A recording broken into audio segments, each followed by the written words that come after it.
Principal of Placebridge Academy, and Mayor Hancock, Councilman Cashman, and honored guests, welcome to Placebridge Academy.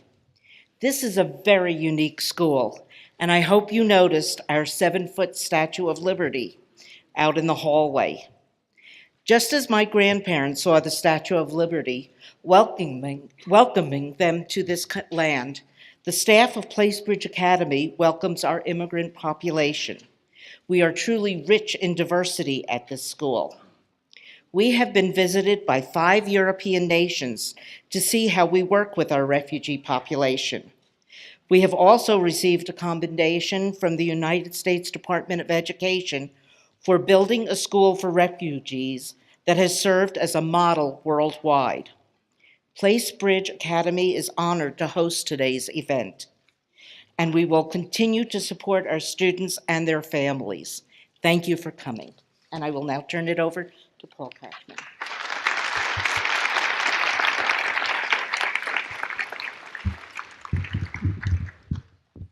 Well, good afternoon. Thank you, everybody, for coming. My name is Paul Cashman, and I do represent District 6 on Denver City Council. You're sitting in District 6 right now. District 6, where Denver welcomes the world, and I'll talk about that in a second. First, I want to extend my thanks to Principal Kazin and her staff for opening the school today for this important event. Those of you who know District 6, South Denver, near Southeast Denver, know that we're a community of older, established neighborhoods, each with a unique character, and I could brag about our housing stock and our tree-lined streets and the riches of the parkland in our district. But what I want to talk for just a second about is the reason we're here today, and that is the incredible richness of our international community and our international students that are one of the great assets of District 6. So if you look only at statistics, at census numbers, District 6 is one of perhaps the third most monochromatic district in the city, meaning we're about 86% white, the balance made up of a variety of races, colors, and creeds, and lesser numbers. But when the school bell rings, everything changes.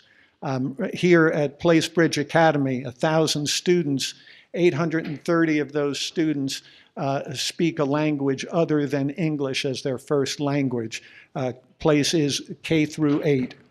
Merrill Middle School, also in District 6, has the DPS magnet for international students and about 300 kids with English as a second language. Somewhere around 35 countries represented at Merrill, and I believe about 50 here at Place. South High School, also in District 6, has, I believe, 70 countries represented and about 700 international students. And the University of Denver, to the south, claimed in 2016 1,294 international students from 97 countries. So I'm just here. I just want to say thank you to our international families for bringing the richness of your culture and your traditions to South Denver, for trusting us with your children. And I think I speak for all 13 of Denver City Council representatives when I say that we will do everything in our power, whether you're here as permanent residents in the city or whether you're here because of your children's education, that we will do everything to make you feel welcome, to make you feel valued, and to feel safe while you're with us. So thank you again for coming.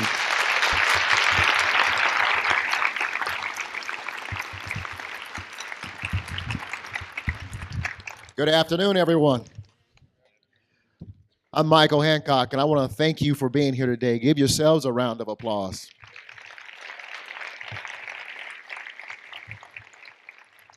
I want to thank Brenda Kasem as well as Councilman Cashman for being here today, certainly for your wisdom and leadership, to the principal of this school for opening this facility and acknowledging the humanity of your students and their families, and standing up and making sure that we can bring information to everyone in this community and throughout Denver, Colorado. I want to acknowledge just a few of our officials who are here today. You may not hear from them, but I want you to know that elected officials have come from throughout the city of Denver and the state of Colorado to be here today. Let's get started with members of our Denver City Council. You met Councilman Cashman, but you also have Councilwoman Mary Beth Sussman from District 5. You have Councilwoman Kendra Black from District 4. I want to make sure I say it. And we have Councilwoman Gilmore from District 11 in the House. Would the council members please stand up?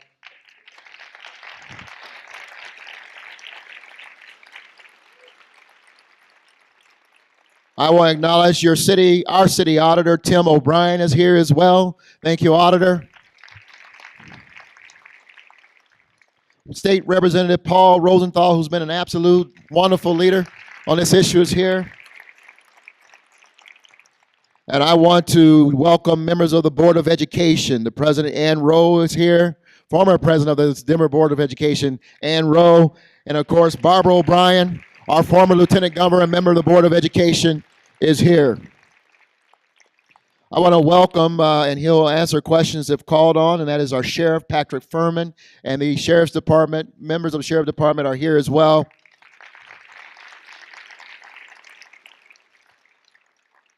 Did I miss anyone? Want to make sure. Before I get going, we've had a lot of partners and stakeholders who've come together to make sure that this forum was possible. A lot of members of the mayor's office, our stakeholder groups from the various cultural organizations throughout Denver. And I just want to personally say thank you to everyone who's had anything to do with making this forum possible, because this is extremely important. Couple brief things, and we're going to get started. The whole purpose of today is that we are able to have a dialogue and answer the critical questions that you may have on your mind.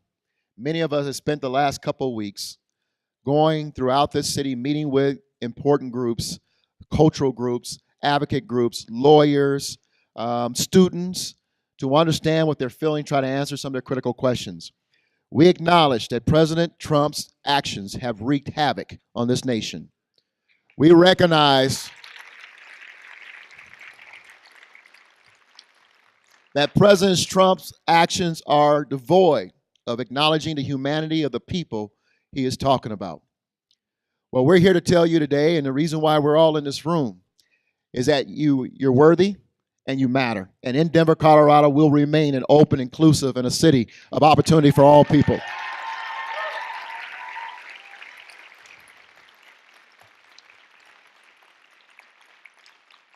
Now, I know that we all went to bed and woke up this morning with images of roundups around this country. And I need to clarify very clearly for you that under no certain terms will our Denver Police Department change the way it serves and protects the citizens of the city. And Chief White is here, and he'll talk about that. But we will not become immigration law enforcement officers in this city. Our officers will continue.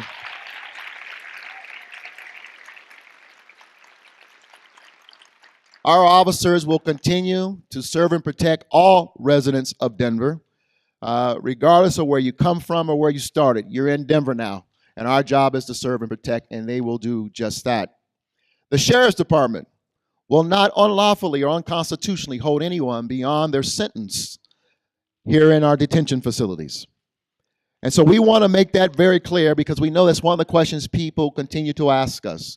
The federal courts have backed up our actions, that when an individual's time has been served in our detention facilities, we will not unlawfully hold them beyond that time in the city of Denver. And so today is about your opportunity to have your critical questions answered. We are here for you. And so the speakers who are going to come up are going to speak about 3 to 5 minutes. And the goal is that we turn it over to a Q&A session as quickly as possible. You're going to hear from who I think is one of the most insightful and engaging and protective U.S. attorneys, Bob Troyer. You're going to hear from ACLU Legal Director Mark Silverstein. The American Immigration Lawyers Association is here. Joy Athanaso, did I say it right? I got it, close. Our great police chief, Robert White, is here. Qusair Muhammad Muhammad Bai, did I say it right? I'm gonna get it there. We're glad you're here. From the Colorado Muslim Society, the Colorado African Organization, Jim Fricker is here. And we have Jamie Torres from the Denver Human Rights and Community Partnerships Office as well. They're gonna speak briefly, and then we're gonna open it up as quickly as possible to Q&A. Again, thank you for being here, and let's get this forum started. Let's welcome up our acting U.S. Attorney, Bob Troyer.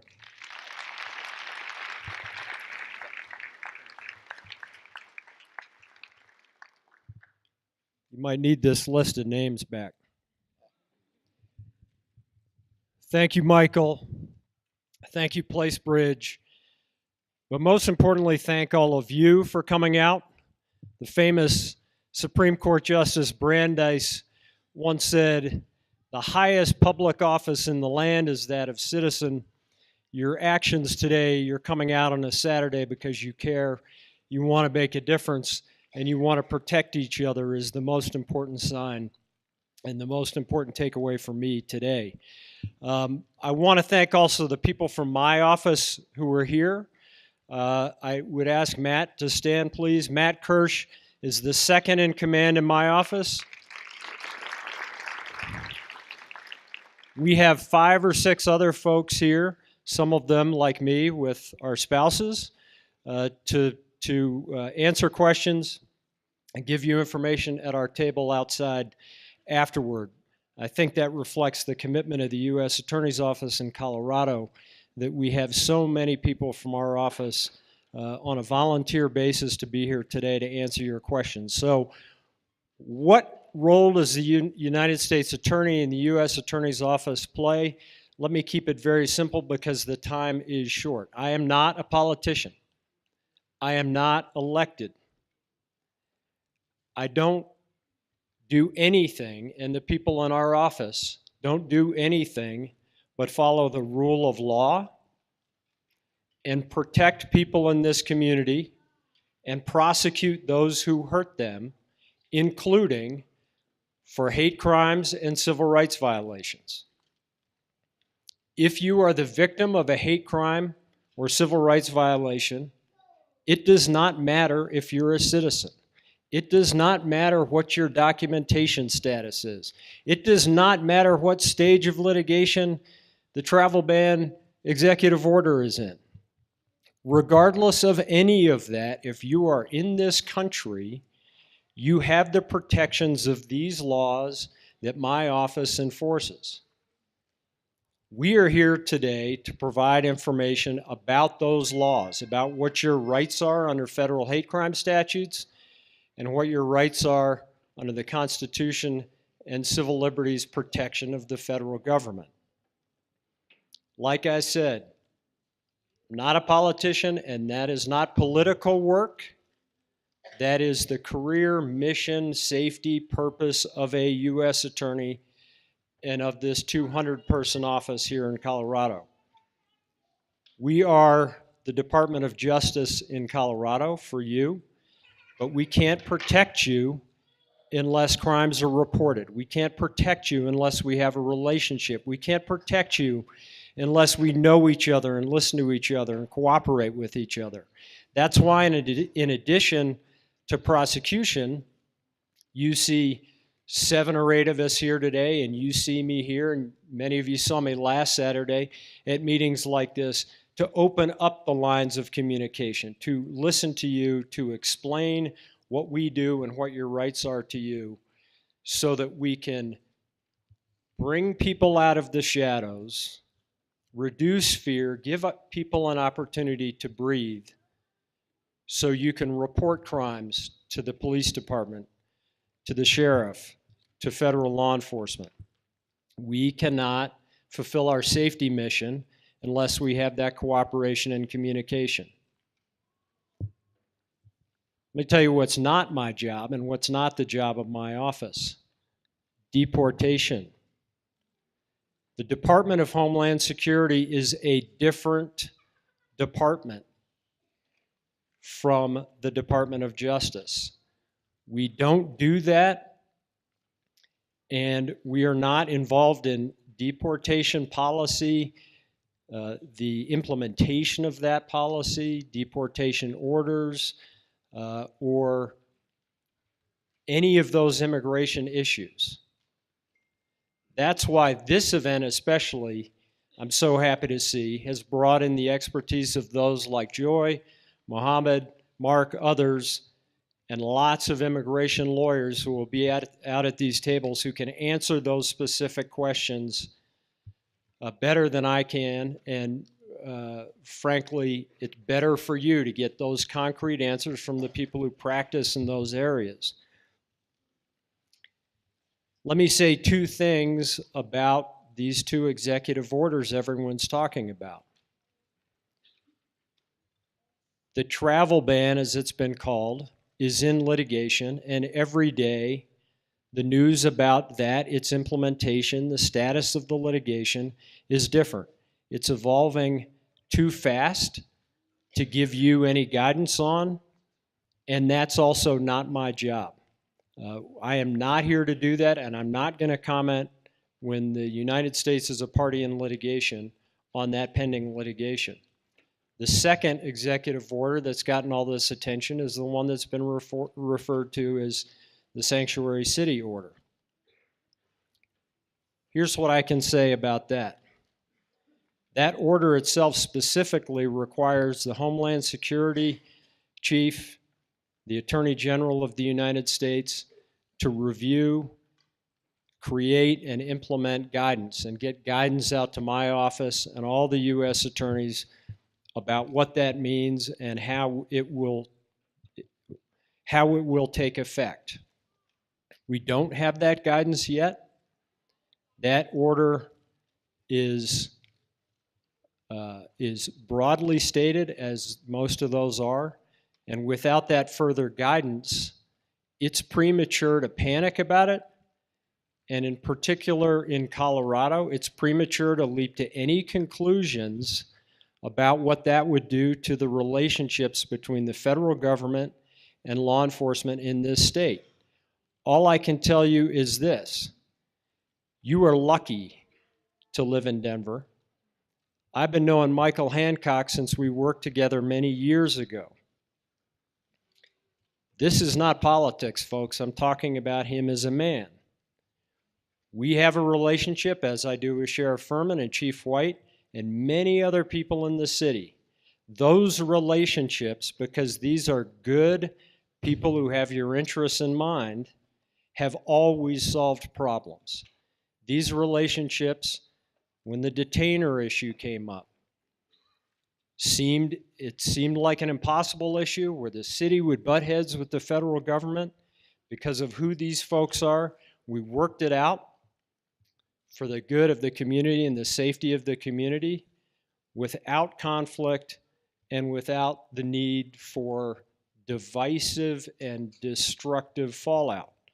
I expect we will be able to do the same in this situation with the Sanctuary City executive order. Again, guidance on that is not out, and we haven't begun to have those conversations yet.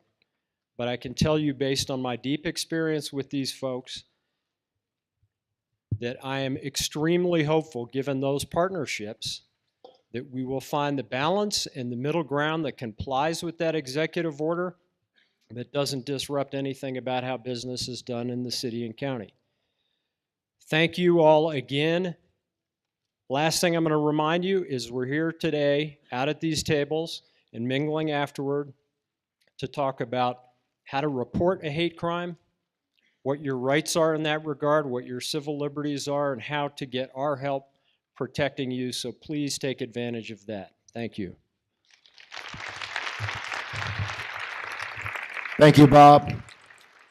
As Mark Silverstein comes up, I was remiss in not introducing our city attorney who just yesterday signed a friend of the court brief, along with 20 other cities, to extend the constitutional rights to all of our immigrants in the court or in our detention facilities, civil detentions. Kristin Bronson, who signed that friend of the court brief. And she'll talk about that as well, I'm sure. Mark Silverstein. Hi, my name is Mark Silverstein. I'm the legal director of the American Civil Liberties Union of Colorado. I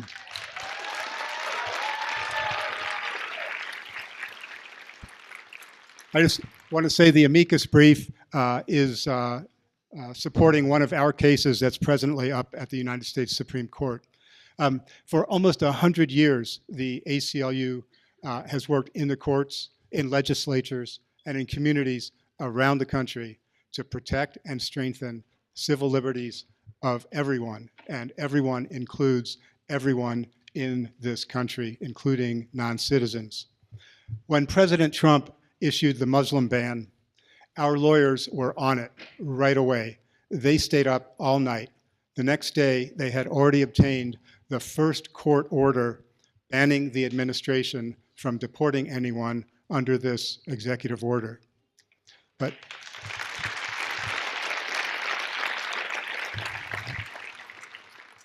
I was asked to speak about what we're doing nationally and what we're doing locally, and I do want to focus on what we're doing locally here in Colorado and especially in Denver. But first, I want to give you just one little piece of background about the enforcement of immigration law. That is the province of the federal government, the national government. Local law enforcement does not have to participate in immigration enforcement, and in fact, local law enforcement does not have the authority to make arrests to enforce the immigration law. Okay, now we here have been particularly concerned with two new executive orders other than the Muslim ban. They do two things. One of them threatens to astoundingly ramp up immigration enforcement around the country. And the other executive order threatens federal enforcement action against so-called sanctuary cities. Now, in terms of the ramped up immigration enforcement, one thing one of the executive orders does is it redefines the priorities for ICE enforcement, the priorities for deportation. For the last several years, the priorities have been the feds are going to concentrate on people who have serious criminal convictions and don't have legal status, or someone with a history of multiple convictions for somewhat less serious offenses. That has changed. The new immigration enforcement priorities include just about everyone, just about all of the 11 million persons without legal status in this country. I used to think, perhaps naively, oh, they're not really going to do all the stuff we're hearing about in the campaign. But these new executive orders make me fear that indeed there are people in Washington that are really serious about making almost everyone an immigration priority. So here's an example of one way they're doing it. President Trump has ordered a return to a program that was called Secure Communities. We called it Insecure Communities because it made immigrant communities insecure. Under Secure Communities, anyone arrested, even for the most minor offense, their information went to Washington, went to ICE. And if ICE was interested in that person, they sent what's called a detainer to the local sheriff. Some people call it an ICE hold. When the person was going to be released, out on bail, the case was over, they've served their sentence, the detainer told the sheriff, you need to hold this person an extra couple of days to give ICE time to come and make the pickup. That's what was happening until just a few years ago. Local law enforcement was working hand in glove with the deportation machinery of the federal government. And this Insecure Communities program actually made people afraid to call the police when they needed help. I'll give you an example. We had a client. She was a victim of domestic violence. She called the police for help. When the police came out, they wound up arresting her. Apparently, she'd managed to get at least one blow on her husband. She was arrested herself. First time she goes before the judge ordered her released, cut her loose. But ICE had said, we're interested in that person. They had sent an immigration detainer. And so even though the judge had ordered release, the police held her until ICE came. ICE picked her up and put her in removal proceedings. So do you think any of her friends are gonna call the police when they need help? Not if the police are gonna be holding people for ICE. So Trump wants to return to this program of insecure communities. And we here in Denver are working to persuade Denver city officials to have none of it, to have nothing to do with it.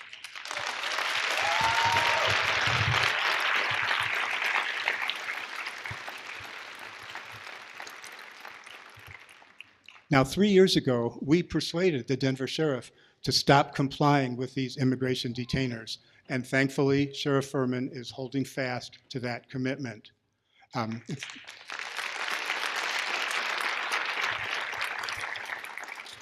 In fact, 3 years ago, we persuaded every Colorado sheriff to stop honoring these immigration detainers.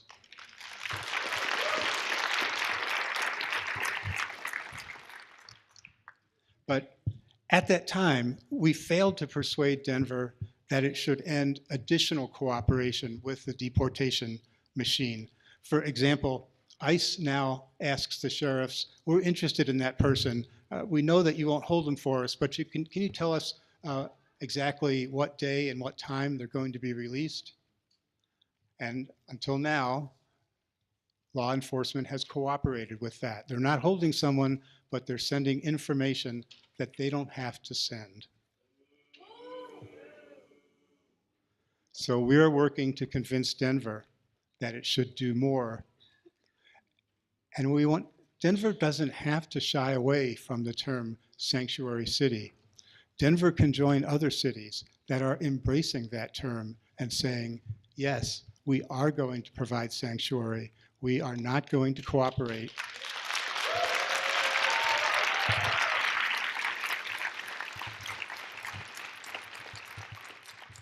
There's not actually any legal definition of the term sanctuary city. It appears the president might regard Denver as a sanctuary city simply because Denver refuses to hold people in jail based on a request from ICE instead of an actual warrant signed by a judge.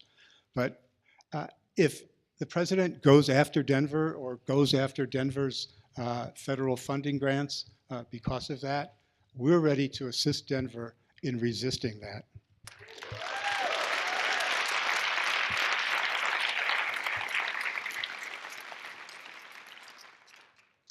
And the government cannot legally compel Denver to participate in immigration enforcement.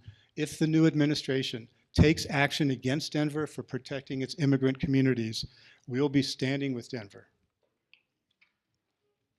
And at least 2 so-called sanctuary jurisdictions in California, Santa Clara County and San Francisco, they have gone on the offensive. They have actually already filed lawsuits against President Trump, challenging the threat to withhold federal funds, challenging the threat to take additional action against communities that proudly say that they are going to protect their immigrant communities. Denver could join those cities. Denver could file an amicus brief.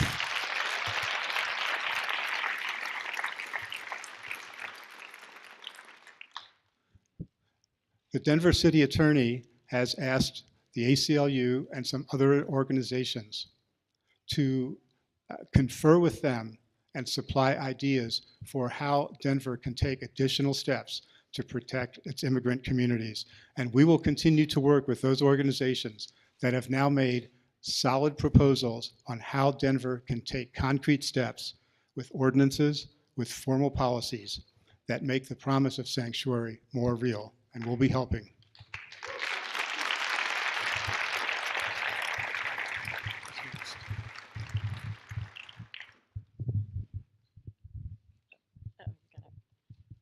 Hi, good afternoon.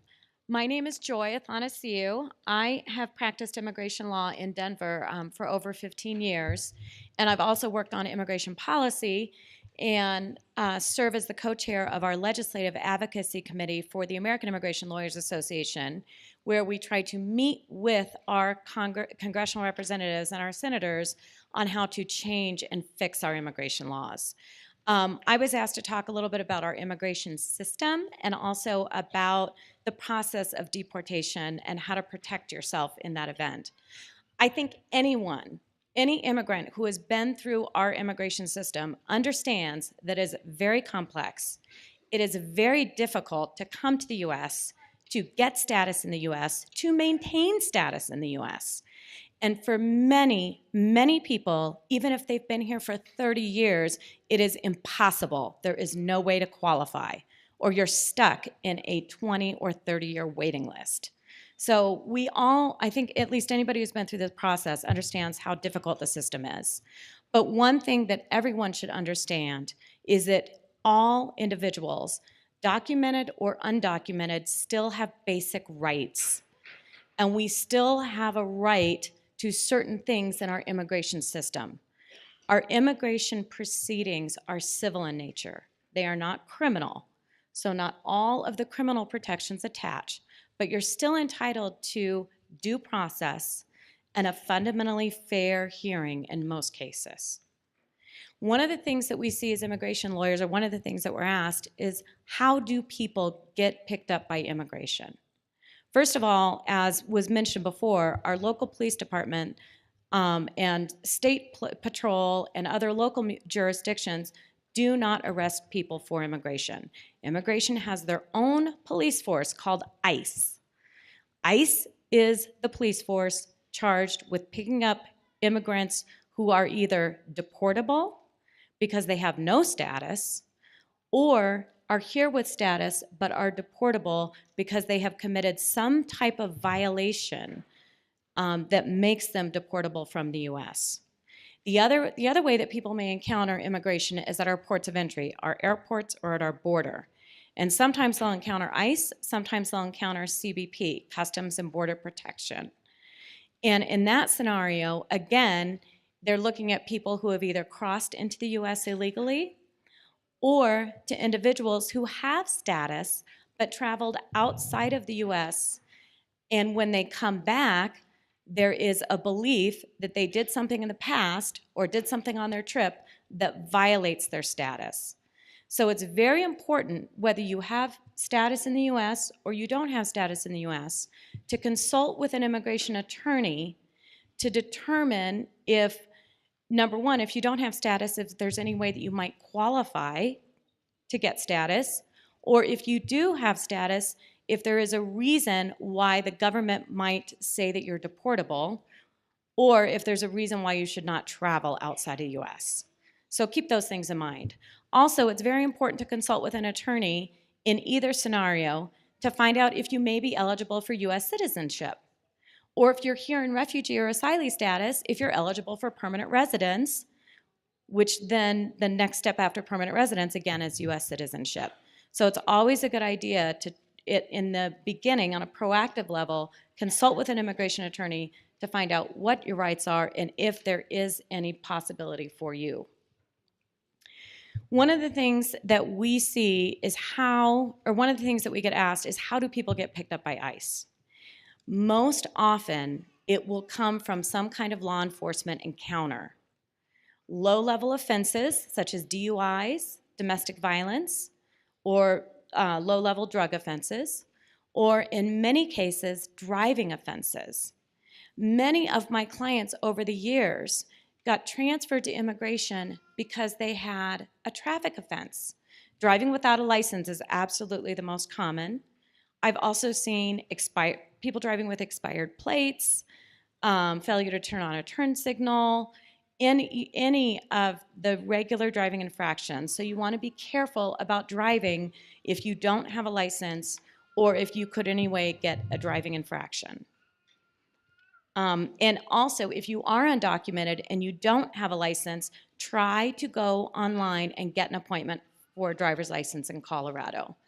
We know it is very difficult to get those appointments, but don't give up. Keep trying. The other way that people get picked up by immigration is either because they had a past deportation or some type of immigration fraud that puts them already on the radar of immigration, or as we've seen in the news the last week, these increasing raids.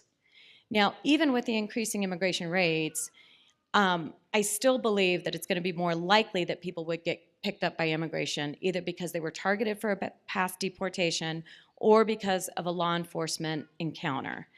But obviously, if immigration raids happen, there's nothing that we can do to prevent that from happening, but we can certainly just try to be prepared. In any event, all individuals who are not citizens of the U.S., be prepared. Do what you can to meet with an immigration attorney and at least have a consultation to understand what your rights are. And be prepared if immigration comes to your door. We have some volunteer attorneys who will be outside after the presentation.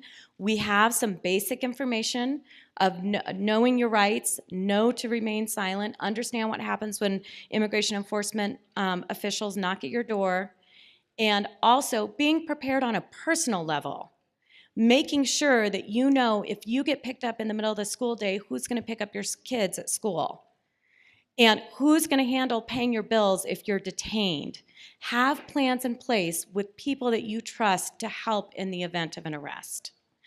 Thank you for your time, and I believe, who's coming up next? We're going to hear from Chief White next.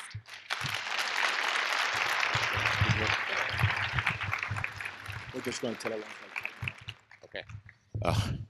Good afternoon. I think I can be very concise because I think the mayor made it quite clear. The Denver Police Department does not do ICE work prior to President Trump, and we will not do ICE work since President Trump has been the president. So you can rest assured of that. We do not arrest, detain individuals or question individuals because of their status. So from a police perspective, it doesn't matter to us as it relates to whether you're documented, undocumented, a citizen or not. Everyone that is living, working, traveling in the city and county of Denver is treated the exact same. And also should be important to note that we do not work hand in glove with the federal government for purposes of deportation. So again, obviously I will be here also to answer any of your questions. Thank you very much.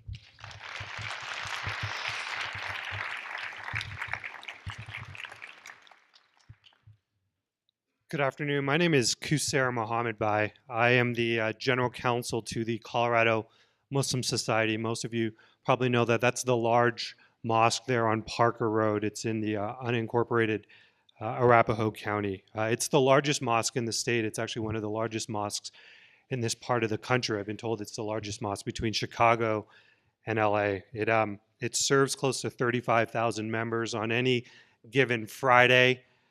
It has about 2,000 to 4,000 people coming in through 2 sermons. In Ramadan, we're kicking it up to about 5,000 to 7,000 people. And to be the general counsel, I have had the blessed opportunity of knowing almost every single major civil rights issue that has affected the Muslim community here in Colorado. And let me give you some observations for where we are right now.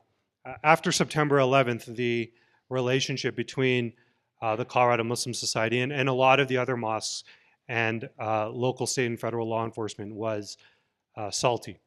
There was these programs where, as we know, there was paid informants, moles, anything that could entrap somebody. It was just a very much disastrous situation.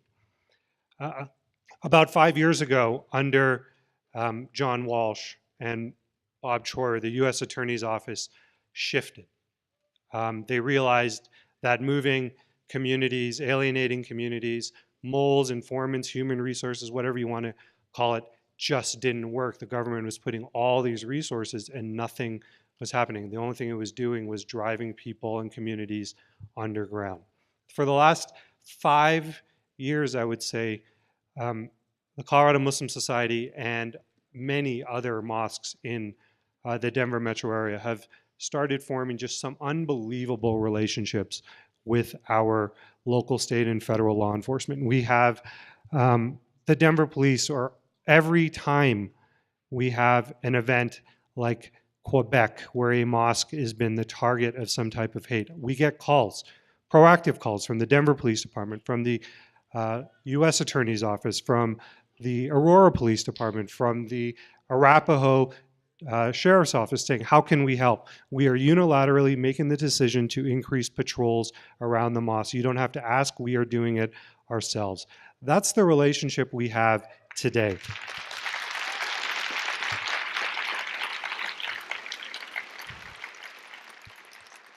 And I hope that the federal government recognizes what they have accomplished, because if there is a dramatic change, and we go back to these failed post 9/11 law enforcement policies, all this hard work between the Muslim community and local, state, and federal law enforcement will dissolve. So the question is resources. The Muslim community has had just such tremendous support from nonprofit organizations here. I'd like to give a shout out to organizations like Servicios de la Raza. This is an organization that is primarily designed for Hispanic and Latino basic human rights issues, and they have been incredible community partners for Muslims. We have organizations like the ACLU, like the Anti-Defamation League, like the Muslim Family Services. The reach and love of our community for Muslims is unbelievable. We have lawyers, numerous legal organizations that have reached out saying, how can we help? We truly, in Colorado, lived in a blessed place. We have just such tremendous neighbors who we owe so much to. So where do you go? The most important thing for any, I had the distinct pleasure of speaking to almost 35 Syrian refugee families last week, and what we are seeing is what everyone is expecting. Syrian refugee families are going underground. They are not going to be having any contact with any type of government official. It doesn't really matter how much we try to convince them otherwise, it's not going to happen. And where they're going underground to the point where they're not even going to grocery stores anymore. Syrian families are asking their neighbors, could you please go get us milk and eggs and bread because we don't want to be out in public. They're asking questions like, am I allowed to wear the hijab? Am I allowed to drive? Basic questions like that are being asked. That is the state of affairs right now. And the answer to all of that is only love and outreach. It is to educate people. It is a general stereotype, but I have unfortunately seen it, is people who have come from persecution, from genocide, don't trust the rule of law whatsoever. And it is very important for us to educate our communities, our brothers and sisters who are immigrants and refugees, that we do have rule of law still in this country, and we will be able to do whatever we can. So I would recommend for all the Muslim immigrants and refugees, the answers are simple. Turn to your local mosque. Your imams and boards of all these wonderful organizations are all grouped in together. They will find you help. It's very important, that has not been said, is to avoid the notario problem, which is you must go to licensed attorneys in this state. It is very easy to determine who is an attorney and who is not. And organizations like Servicios are so connected that they will be able to direct you to where you need to go. So thank you so much for your time. Thank you.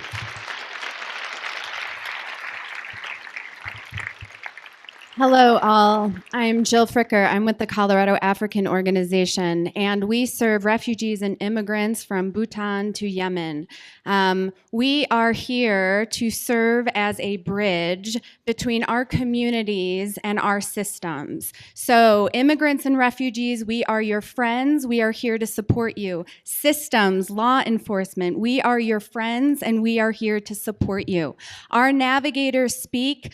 Our staff speaks over 21 languages from all over the world. So what I want you to know is that we are here to support you getting connected to the resources that you need.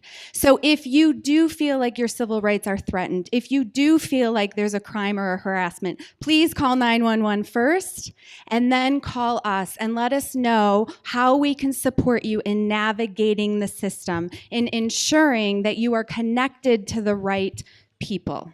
We will be out there with some navigators, with some resources, so that you have our number and you know where to call. Thank you.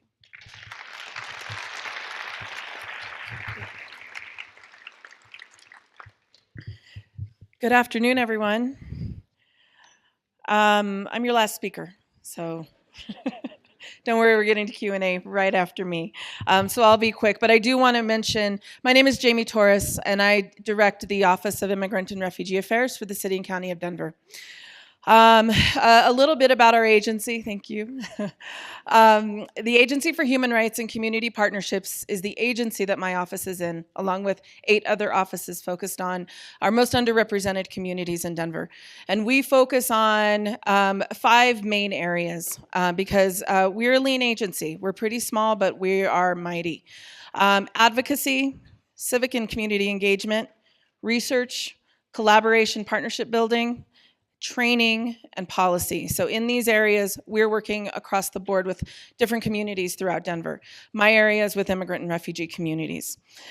Just a little bit of information really quickly, if you did not already know, Denver's about 15% immigrant. Our residency hovers around 100,000 and has for several years. Colorado receives about 2,000 refugees per year, though that is changing now. 25% of those reside in Denver or are placed in Denver. A couple of the things that we focus on, the biggest area is immigrant integration. And if you're not familiar with that, the basic premise is newcomers to Denver bear a responsibility to get to know their community, begin their integration process, but it's also our responsibility as government, as receiving community, to assist in that, to make that possible, to meet them halfway. And so that's the job of my office and my partnership with a number of different nonprofits, community-based organizations, and other government agencies. We are working on citizenship, resource and referral, collaboration efforts, more events like this throughout the city. I am thrilled at the size of this crowd, and thanks to Channel 8, this will get out to an even larger audience, but we're doing this weekly. Small groups, large groups, folks on this panel and other folks in this crowd are doing this all the time because there are folks who need to hear this information, and it's constantly changing, right? We're within 3 weeks of inauguration, and already things have shifted really dramatically. So everything's changing really quickly, and we're trying to keep up and make sure folks are caught up to speed.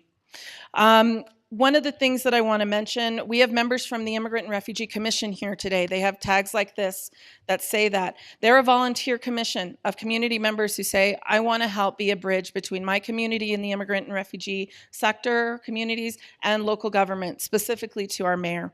This is a volunteer group, and we're always looking for people who live or work in Denver to be a part of that or to collaborate with that group.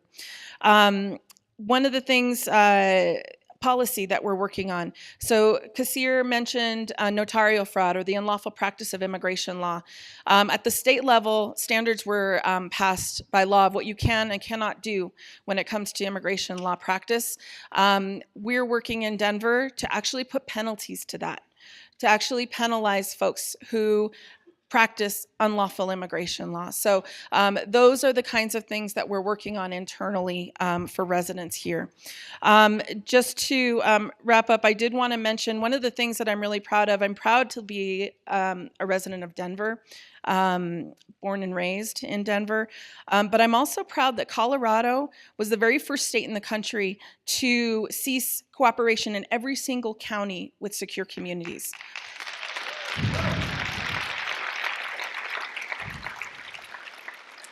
We live in a unique state, we live in a unique city, and we've really got to take advantage of that, because it's not just any one person who made that happen, it's organizations and residents throughout our homes and our neighborhoods who made that happen. So our reaction to what we're experiencing right now, what our residents, immigrants and refugees are experiencing right now, has everything to do with our collaborative effort to be more welcoming, and actually put policies in place. That is what we're working on. So residents, neighborhood organizations, nonprofits. CAO is one representative of an entire sector of nonprofits who work directly with immigrant and refugee communities. They take volunteers, they take donations, and they take supportive efforts to make that happen. And then government. We have to be welcoming at every level, and that requires all of our participation. So I'm so grateful you're here. Thank you so much. I do look forward to our Q&A. I do want to say just a final thanks to Placebridge Academy, Principal Kazin. Thank you very much. Thank you. And just as we get into the Q&A, we're already getting cards with questions on them. That's awesome. There are volunteers in every aisle who are picking up cards as we proceed, but we will have 2 microphones as well. Those will be held by Derek Okubo and Jenny Schiavone. If you want to be on, if you want to ask a question in person on the mic, we welcome that as well. One of the things to keep in mind, the microphone holders will have a red card and a green card. If you will let them know, if you are not comfortable being recorded asking your question, they'll hold up the red card and Channel 8 will not film you, okay? So we want to make that option available to folks. Feel comfortable asking the questions that you want to ask. If you don't feel comfortable doing that in person, please fill out a card and let's get those up here. If we don't get to all the questions, we will look into them as city agents and responsible parties up here as well.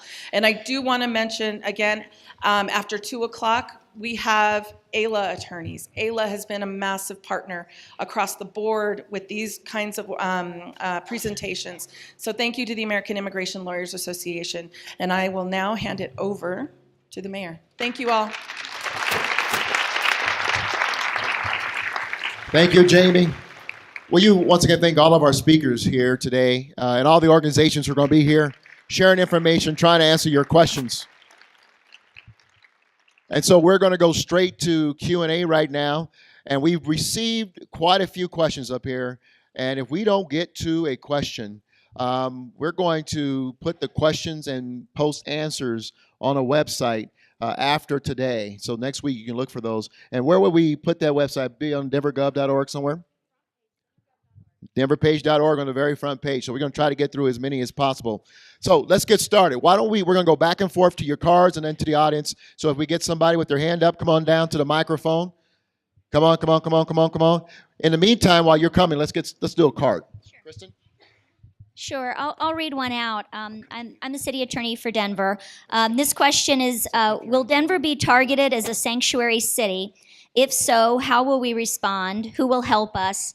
And then another that's related, what effect will it have on Denver citizens if Denver loses federal funds because city officials refuse to enforce or cooperate with U.S. immigration laws? So let me just say at the outset that we've taken a very close look at President Trump's executive orders, and we do not believe that we are in violation of those orders. We do not believe that we can have federal funds taken away, and Denver will not be threatened by the federal government with a loss of federal funds in order to change its policies. If the federal government does seek to try to deny grants or take away our federal funding based on the current executive orders as they're drafted, we will fight that. We will file a lawsuit and we will fight that. Right here. Okay, go ahead. My name is Cynthia, and my question is, given the anxiety and fear within our community, many of us don't feel safe taking our kids to school or other public places. How can the mayor's office ensure that sensitive places like schools, churches, and hospitals are safe zones for undocumented people? Can ICE-free zones be extended to include public buildings like libraries and recreation centers? And also, Go ahead, Cynthia, finish up. oh, that's fine. Okay, that's all. Okay. Did you hear the question, Chief? The question was, can there be safe zones in the city of Denver for sanctuary for our immigrants and refugees? Schools, libraries, rec centers. How do we make sure that people can feel safe going in and out of these facilities, basically, right? Yeah, and obviously there are safe zones throughout the community, not necessarily designated just for those that are documented and undocumented. But obviously, I think that we as city agency employees can probably get with some of the other agencies, recreations or libraries, to make sure that we include those. Okay. And I'll just remind our panel, if you hear a question that you want to jump in, just raise your hand and we'll get a microphone to you. Yes, let's go to Cart. Yep. So we had a question about which countries were subject to the travel ban, and I think Jill Fricker was going to come up and talk about that, and also, can the travel ban affect other countries? Well, I am not an attorney. What I can tell you is the 7 countries that have been listed in the executive order that is currently on a restraining order are Yemen, Sudan, Syria, Iraq, Iran, Somalia, and Libya. I would ensure that if you have questions, you talk to the attorneys after, and someone certainly like Kusar could help walk you through some of those things. That is the current scope of the travel ban, and of course the president has indicated he might be issuing a new executive order this coming week, so we'll all need to watch for that to see if it's expanded at all or tailored or changed in any way. Fantastic. Derek, you have someone? Thank you. My name is Barbara Fallon, and I wanted to correct an erroneous statement made by ACLU's Mark Silverstein, not once but twice, stating that President Trump's executive action was a Muslim ban. That is not so. The action affects 7 countries, as named by President Obama, as places at risk for ISIS activity, are that the chaotic situation of their civil society was such that they could not vet or document. Thank you. Okay. Let's and we can debate that, but I think the reality is that President Trump himself had called it a ban on Muslims. Yes, go ahead.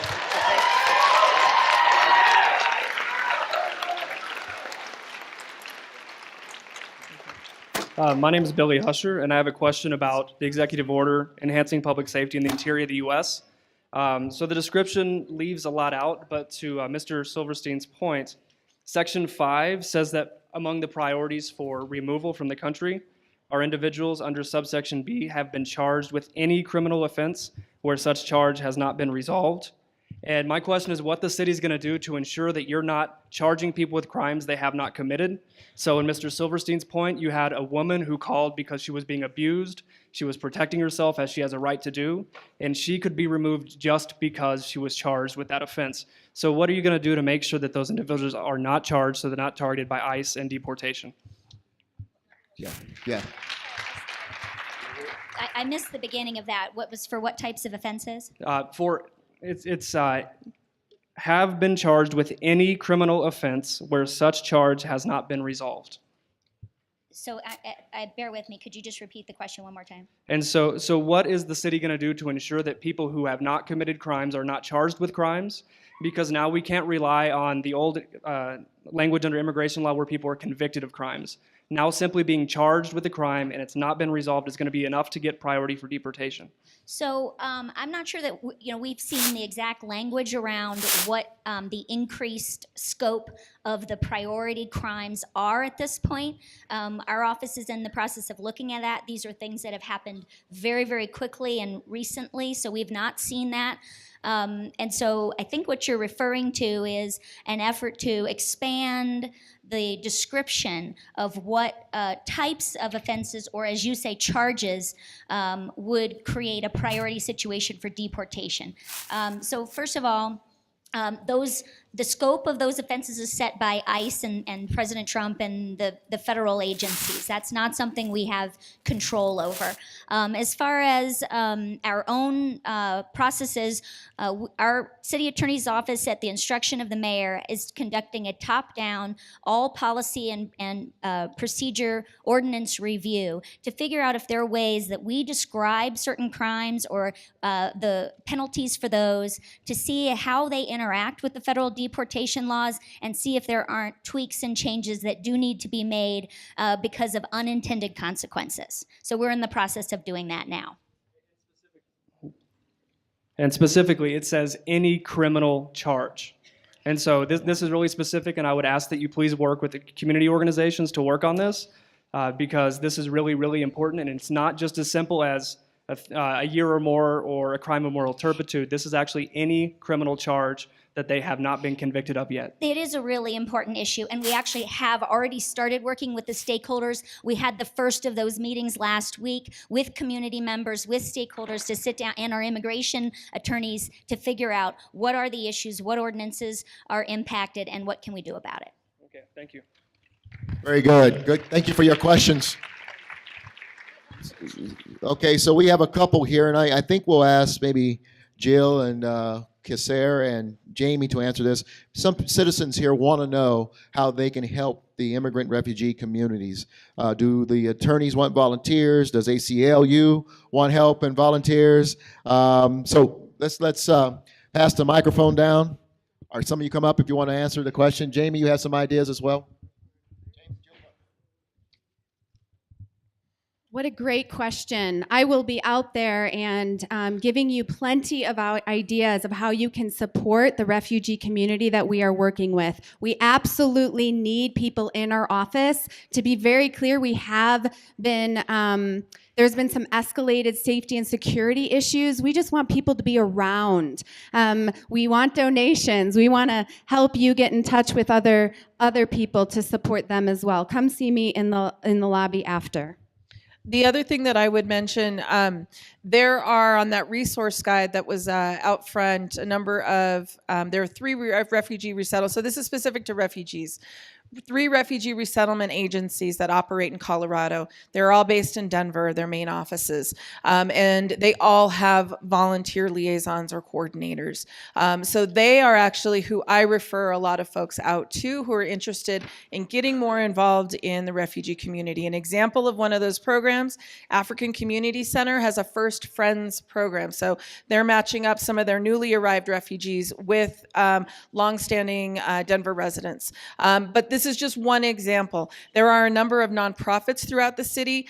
So based on your level of interest and what you want to give, there are organizations that can probably meet that need. Just depends on what you're willing to do. Or do you want to be more politically engaged? Do you want to fundraise? Do you want to collect donations? Some of those will depend on what that organization does and what they need.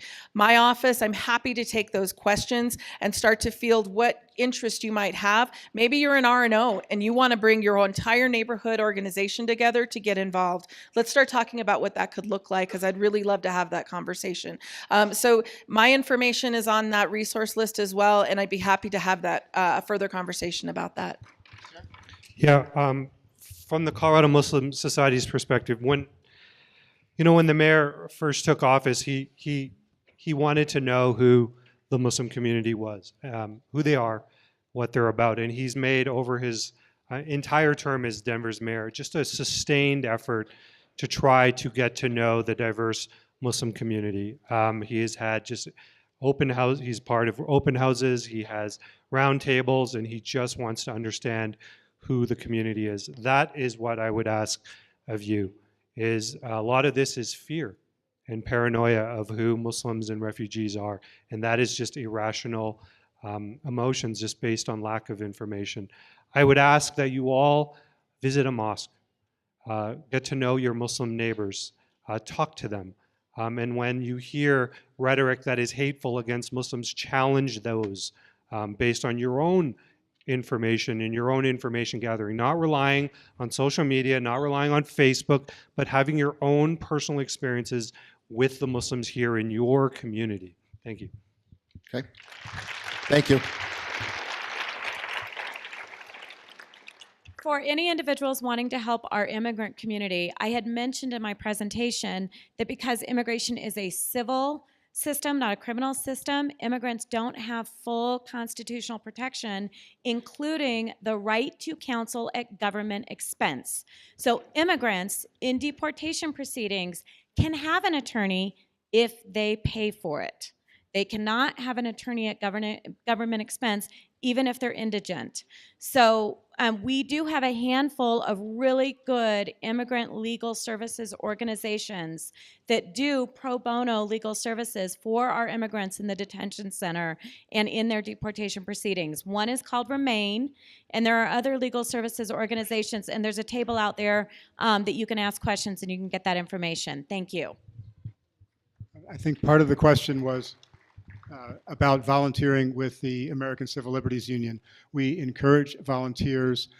Go to our website, www.aclu-co.org, aclu-co.org, and at the bottom, search for volunteer. I think our volunteer form's a little hard to find, but if you do a search, you can find it. We're also, we've had a lot of lawyers ask how they can help. We are going to be organizing a training for those new volunteer lawyers with the immigration attorneys so that people can help with the immigration cases that we're afraid are going to be coming up down the pike. Very good, Mark. Thank you. Derek? Thank you. My name is América Carvajal. Yo quiero preguntarles a ustedes cómo es posible que nos ayuden para pasar las propuestas de ley que tenemos para licencias de manejar que tenemos en el próximo proceso legislativo, enforzar la ley, que la ley de licencias tenga más oficinas abiertas, que las renovaciones sean fáciles. Para todo esto necesitamos apoyo porque en lo nuevo de las acciones del presidente, la gente está sensitiva a llegar a las cortes. Desde ahora ya les están dando citas y ellos, por no tener licencia, pueden caer al sistema y ser sensitivos a una deportación. Okay, we're going to go ahead and get it interpreted. So her name is America, and she wants to know what can the city do to help support the current driver's license bill that is pending right now in the current legislature that would allow for more offices to be designated so that people can go and get their applications and do their renewals there, because that bill is currently pending at the state legislature, and there is a lot of fear within the community because there is it's so difficult to get an appointment, and that leaves folks exposed to potentially being picked up by law enforcement or by immigration and put forward into deportation. Okay, very good. We don't have that information up here. So what we'll do, we do have state lobbyists. On Monday morning, we'll have them look up that bill and find out what's going on with it. We're not aware of it up here, okay? Let's get a card. I want to bring up Sheriff Furman here because there's been a question regarding the processing and sharing of information of detainees. Thank you, Mayor. Yeah, I just wanted to, one of the questions was regarding notification of ICE. We don't and we won't, as you know, hold on detainers. Once they're done with their charges, we let them go. And at this point, according to our policies, we will let ICE know, just like we let any citizen know, the date that somebody is being released. Our policies are all currently being reviewed. We've asked the city attorney to review our policies regarding all this. This is not something that the Denver Sheriff's Department is pushing back on. This is something that we want to make sure that we're doing what we have to legally, but nothing more than that. And so we've asked the city attorney to look at those policies. It becomes a little bit difficult because anybody, a citizen, can call up and say, when is so-and-so going to be released? And we would give them that information. The other question was with regard to ICE being in the lobby of the jail in the downtown detention center and in the courthouse. And again, those are issues of, those are all public areas. We've asked ICE if they're going to come to not be inside of our lobby. However, it becomes difficult for us sometimes even to identify who they are. And the same thing goes with the courthouse. Courthouse is a public area. And so we're looking for some guidance on how we can respond to that and help people get through that process. Very good. I would just like to add that Sheriff Furman and his folks have been meeting with community groups about the policies and procedures around detention far before these executive orders came down. You've been doing that for many months. We're continuing to take a look at those. With respect to the courthouses, I've been in touch with the presiding judge of the county court all week, trying to figure out, are ICE agents sitting in the back of our courtrooms? Are they waiting outside the courtrooms? We have not been able to confirm that that's happening in Denver right now. Okay. Jenny? I suspect that there may be some instances of that. The presiding judges are not aware of it. Yeah, my question was specifically guided towards that. I wanted to ask the mayor, like, what steps was the city taking specifically to end those practices, like the ICE notifications? I know, like, that the sheriff's department won't hold people. They won't hold them if ICE requires them to hold them, but without a warrant. But yeah, I just wanted to get more clarification from the mayor, like, sure, what exactly is being happening. I got to tell you, if there's a couple of things I want to say on this one. There has been any positive that has come out of this mess that's been created in our country, is that cities have begun to do an assessment of its immigration and refugee policies and practices. And we're doing that here in Denver. I've asked the city attorney and my staff to start doing a gap analysis where we are having some challenges or some things that we are doing that maybe are not in the best interest of our immigrants and refugees. And so that was one of the issues that's been raised. And so we absolutely are taking a look at it. And as we move forward with the education and bettering our policies, that will be one of the things that we look at. Okay? Let's go to Derek. We got more? Oh, I'm sorry, you got one? Oh, yes. Oh, yeah, before you ask the question, Derek, one of the questions that we had here is that they asked if the city could let I think the advocate groups and other nonprofits know of any raids that may be scheduled in the city of Denver by ICE. We are not made aware of those raids. So I think it's important that we share that with you. That's the federal operation that takes place. We're not made aware before they occur. Derek? Okay. Hi, my name is Whitney Leeds. I'm an attorney with the Meyer Law Office. We defend immigrants against both in the criminal courts and also in the immigration courts.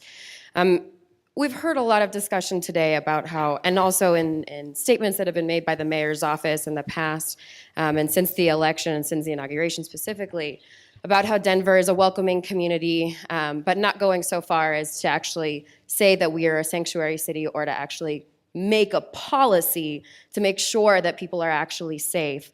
And despite all of this talk about Denver being a safe space, in reality it isn't. That's just not actually the kind of place that Denver is. I'm in the criminal courts every day, and despite the fact that the presiding judges, and actually any of the judges, don't see what's going on with ICE being in the courthouses picking people up, it's because ICE actually refuses to go on the record. They won't go into the courtrooms and talk to the judges, and that's why the judges don't know that ICE is there. When I've had ICE pick up my clients in courts, I've asked them, can you please go on the record? Sometimes they'll pull my clients out even while we're waiting to go back. If there's been a recess, they'll pull them and they want to arrest them during a recess. And I say, okay, can you at least go on the record and tell the judge why my client is not going to be able to continue to go on the record with this matter? And they say, no, we're not allowed to talk to the judges. We're not allowed to talk to on the record at all. And so that's why the judges and the courts are actually unaware that this is what's happening, because ICE refuses to actually be transparent about their courtroom activity. They are in the courthouses. They are in the probation offices. And so what I'm asking is, since we know that this is happening, right? I am not the first person to have brought this up. And certainly the fact that there are so many people here, I think is an indicator that people don't actually feel safe, and we are concerned as a community. How are we going to keep people safe from this enforcement regime? Because frankly, the city of Denver, it says that it's doing things, and yet we don't see the policy. So where are we going to see the policy? When are we going to see the policy? When is that coming? Thank you.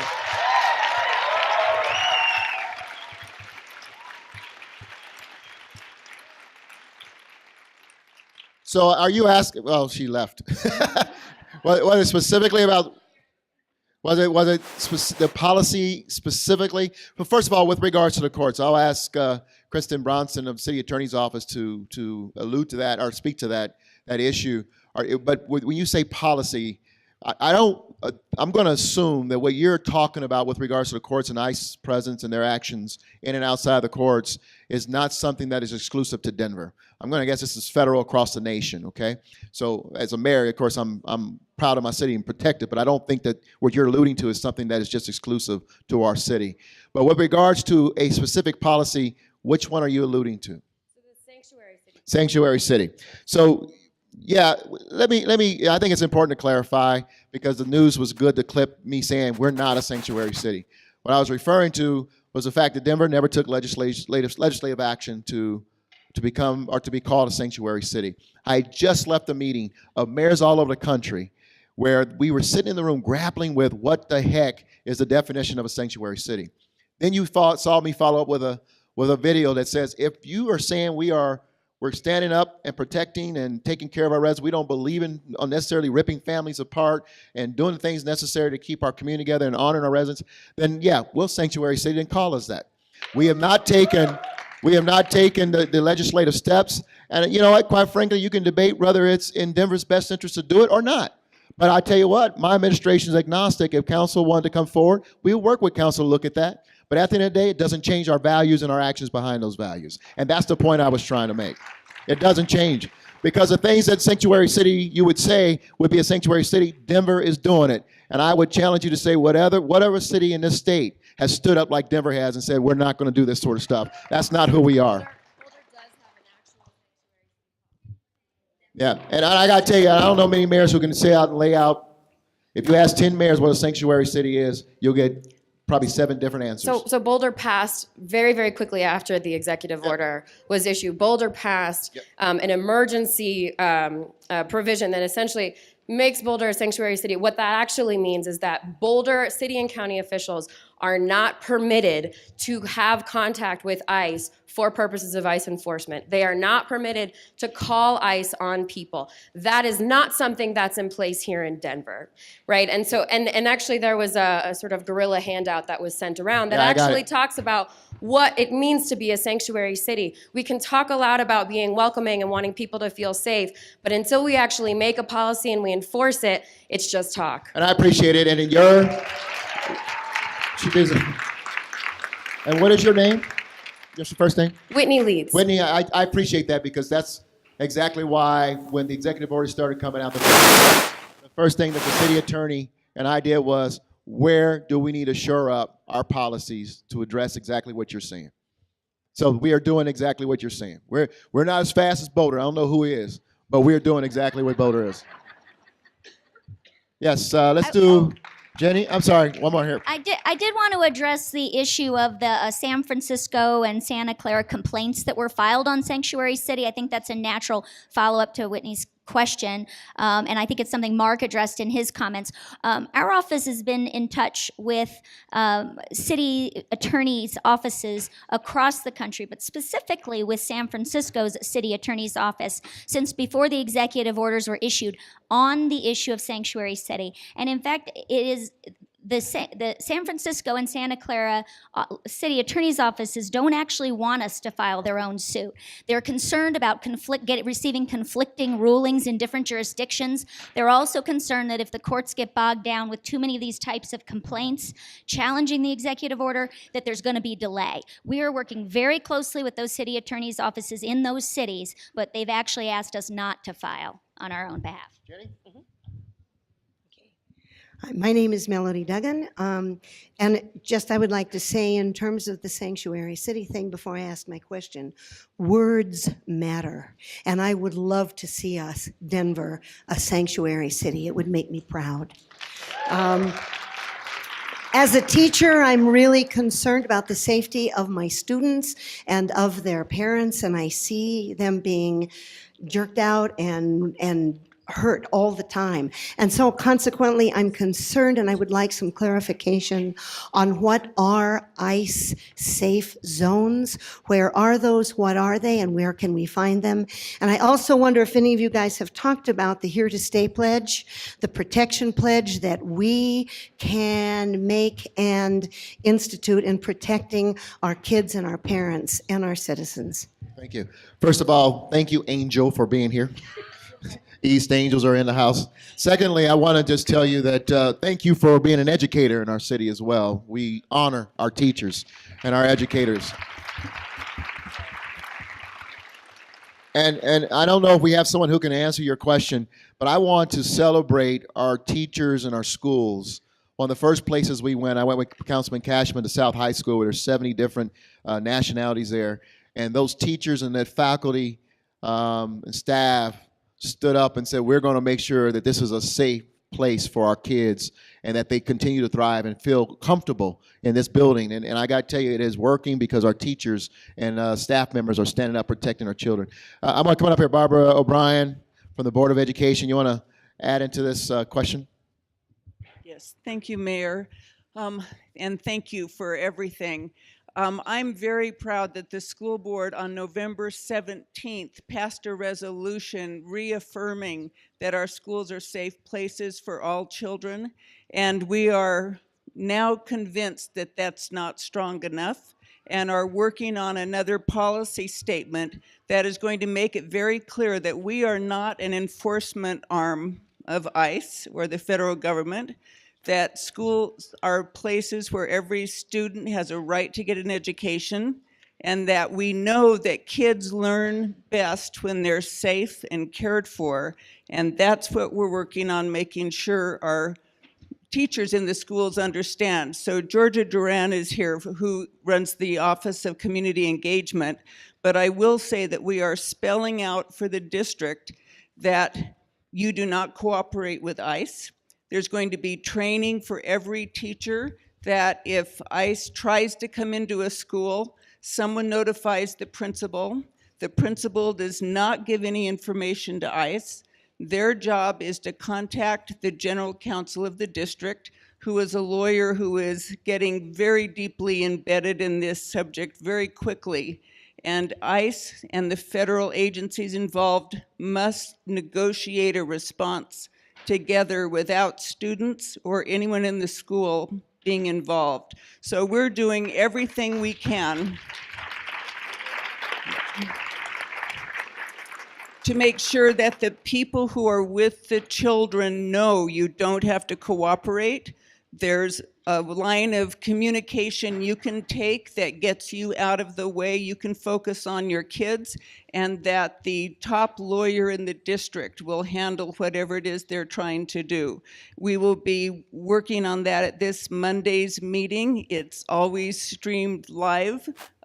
So if you like listening to long board meetings, you are welcome to listen into what we're doing. And if you have further questions about community resources that Georgia and her team are making available to school, Georgia Duran is here, and you can also look her up on the DPS directory and get in touch with her, because her job is to make sure extra resources are available. Thank you.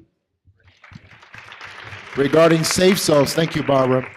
Coming up here, Joy, you can answer some of the question regarding safe zones, and you also have some cards. Yes, I have quite a few. So just talking about safe zones and the whole conversation about sanctuary cities, I think one thing that is important for everybody to understand, in reality, there is no such thing as a sanctuary city from the standpoint of immigration, because immigration has ICE. ICE can operate in every jurisdiction in the United States. ICE is the police force for immigration. The only thing that Denver and a lot of other local communities are saying to the federal government is, you have a police force to do this job. You are not going to force us to do your job and make our taxpayers pay for it and harm our job that we are trying to do in our communities. Okay, so this is just about local communities standing up and saying, we're not going to get stuck doing your job, we're not going to get stuck paying for it, and we're not going to get stuck undermining our public safety. Now, also local communities are also trying to create certain areas called safe zones, or this discussion of safe zones. Obviously, immigration agents will say that they can go anywhere and that they can do whatever they want to do. But we are the immigration community. I know the city, I know several other cities, I know the state are trying to stand up and say, no, there are certain places that you can't walk into. You cannot walk into our schools. Now, obviously, there is not a fundamental answer, but we're still fighting, and we're not going to give up fighting on that. Okay? So, and I also had a series of questions that I'm just going to touch on a couple of general comments in these questions. I know there are a lot of people asking about if you have status, if you have a green card, are you going to be able to renew your green card? If you have a work permit now, are you going to be able to continue to have that work permit and then eventually get your green card? And then also, if you don't have status, is there a way that we can prevent people from being deported? All of these questions that are being asked, we have volunteer attorneys who are outside right now that you can go and you can ask the attorneys these questions. They'll be able to give you a more thorough explanation. People who have permanent resident status now cannot have that status taken away by any president without having a legitimate reason, which is having a violation of status that makes them deportable, okay? The same goes for refugees and asylees. If you have refugee status and asylee status, you cannot have that status taken away unless there is a legitimate reason.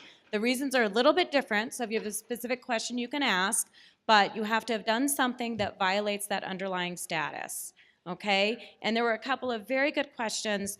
One that I just want to touch on real quick. From a girl that says that her parents are in the process of deportation and asked about whether there's any possibility that they will be able to stay here. If one of your parents is in the process of deportation, if they are being held at the Immigration Detention Center right now, they need to ask for a hearing.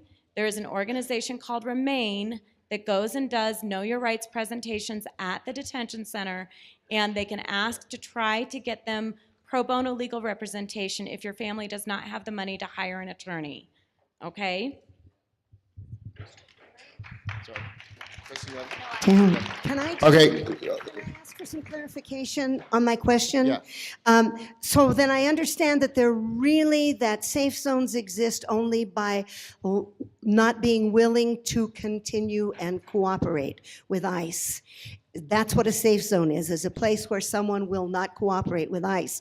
And then following up with that question is the Here to Stay pledge, has anybody talked about that? And is it possible that, I understand it's probably not, it's against the law, but I am still nonetheless interested in resistance. Thanks.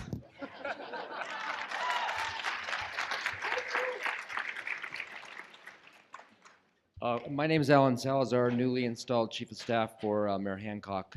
And the future is Latina, by the way, just saying. I think this touches on the last question. We've got another set of questions that have come at us about effective law enforcement and the relationship with law enforcement, Denver Police, the Sheriff's Department, with the community.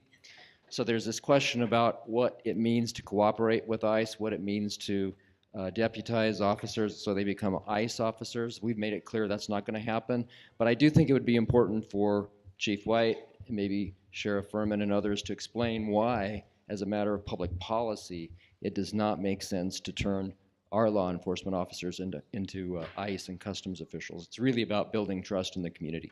Chief White? Yeah, thank you, Alan. And to be perfectly frank, we have been called by ICE in the past to assist with immigrations, and we refuse every single time, and we're going to continue to do that. And it's And we do that for a couple reasons. Number one, as the mayor has stated, and as I have stated, and Alan just stated, we're not going to do immigration's work. And number two, as many of you know, that I mean, our success, what you pay us to do is to really focus on preventing crime. And the key for us doing that is establishing relationships. And some of the areas where we need to have the relationships the most, or those neighborhoods that are really or deprived of a lot of services. So it's really those neighborhoods that where immigrants are occurring, undocumented or documented, and in an effort for us to really get our arms around dealing with some of the challenges that they're dealing with every single day, we have to have that personal relationship. So not only are we not going to do immigration, not only we're not going to do ICE work, we're trying to enhance those relationships. So we're asking people, don't hide, come forward, share that information with us. And we're not going to be deputized. We've been asked to do it to help ICE before. We refuse to do it as it relates to them doing immigration work. And if in fact we're confronted, and I think I can speak for the sheriff also, to say, hey, we want you to be deputized to help us do immigration work, the answer is absolutely not. The answer is no for a couple of reasons. It's no for number one, that's not what we do. It's no because it really impacts the mission that we're trying to accomplish. And it's also no because the sheriff and I still need to have our job and we don't want to get fired by the mayor. Thank you, Chief. He's always cognizant of that. Listen, unfortunately, we're going to take one more question because we've got to allow for our group here and their teams to go take their places at the table so we can have these one-on-one conversations. Let me remind everyone, the questions will be around, so you can approach us individually on the questions. The questions that we have written here that we didn't get to, we will post them on the website sometime next week with answers as best we can get them. But I'll take this last question. Unfortunately, you guys can, you're gonna have to grab a seat and get ready to go out there, but we'll try to bring you one-on-one with folks. Derek? Hi, my name is Lillian Kramer, and I have a question as to whether, Mayor Hancock, you've been working with other mayors around the Denver metro area, if other cities and counties are doing the same kind of work that you are in order to provide safety. Because I know, having worked in Adams County schools, that there are many, many immigrants in those other counties and cities that need the same kind of safeguards that you're talking about. Yes, ma'am. I'm not only working with mayors here, but mayors across the country. And like I said, I was just in Washington with a group of mayors talking. I was on a conference call last week with 40 other mayors, and the support of mayors for what Denver's doing, what cities are doing across this country is unified. Got to tell you, it is empowering to know that we are all speaking the same language and we all believe the same values in protecting our refugees and immigrants across the country. So now we're working on an action plan as well. And that's a great question to end on. The question has been asked many times whether or not Denver will go through the process to become a sanctuary city. And I just want to say this, and I've said it to the media, our focus has been from the moment that President Trump signed his executive orders to focus on policies and how we can do a better job protecting our residents. And that's where the substance. I'm not a guy who's big on labels. But we also understand, as I believe the young lady said here, words matter. We're not close to it. I believe that if you're going to do it right. And make sure that the values of this city speak through whatever we decide to do. But at the beginning of the day, and what we're doing right now, is making sure our policies are in place and are rock solid to protect our refugees and our immigrants who are in this city. And that's where we'll remain focused, and we'll continue conversations with City Council from there with regards to any other steps they want to take, okay? So what I'm going to do is I'm going to ask everyone up here, just once again, say your name, where you're from, and then you're going to go and go with your teams and go to your tables. And to all of you, we'll allow for the conversations to take place one-on-one as well. I'm sorry. Again, I'm Joy Athanasiou with the American Immigration Lawyers Association. And I'm Bob Troyer, the U.S. Attorney. I'm Kusera Mohammed Bai, the General Counsel to the Colorado Muslim Society.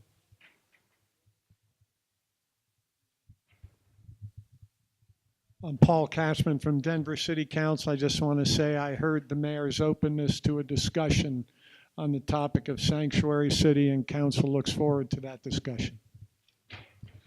Robert White, Denver Police Chief, and the Sheriff, Patrick Furman, and I both will be back in back in the back working together to answer your questions. Jill Fricker, Executive Director of the Colorado African Organization serving refugees and immigrants from everywhere. Mark Silverstein, Legal Director, ACLU of Colorado. And we also have Kristin Bronson, City Attorney here, Sheriff Patrick Furman of the Sheriff's Department and his team. Once again, would you thank all of our partners who are here and give yourselves a round of applause. And once again, would you thank Place Academy for helping us and allowing us to be here at the school. Brenda, thank you so much. Thank you all. We'll see you out in the hallway.